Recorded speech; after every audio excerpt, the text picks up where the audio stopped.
Sexual energy అనేది ఎంతో పవిత్రమైనది. వినడానికి ఎంతో బాగుంది కదా! కానీ ఇదొక మార్కెటింగ్ స్ట్రాటజీ అని మీకు తెలుసా?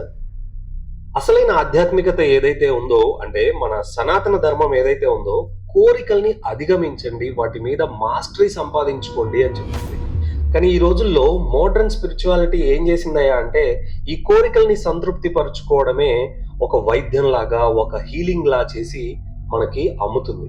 ఒకవేళ సెక్షువల్ ఎనర్జీ అనేది అంత పవర్ఫుల్ అయితే దాన్ని స్టోర్ చేసుకోమని చెప్పాలి గానీ, సంతృప్తి పరుచుకొని స్పెండ్ చేయమని ఎందుకు చెప్తుంది?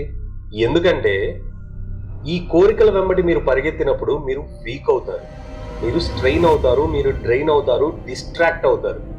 అలాంటి సమయంలో మిమ్మల్ని మ్యానిపులేట్ చేయడం చాలా ఈజీ.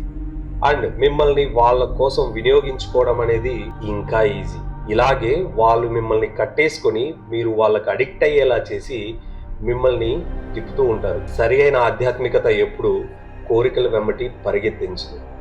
ఆ కోరికల్ని మీ కంట్రోల్లో ఉంచుకునేలాగా గైడ్ చేస్తారు. కొంపదీసి మీరు ఆ ఇన్ఫ్లుయెన్స్‌లో లేరు కదా!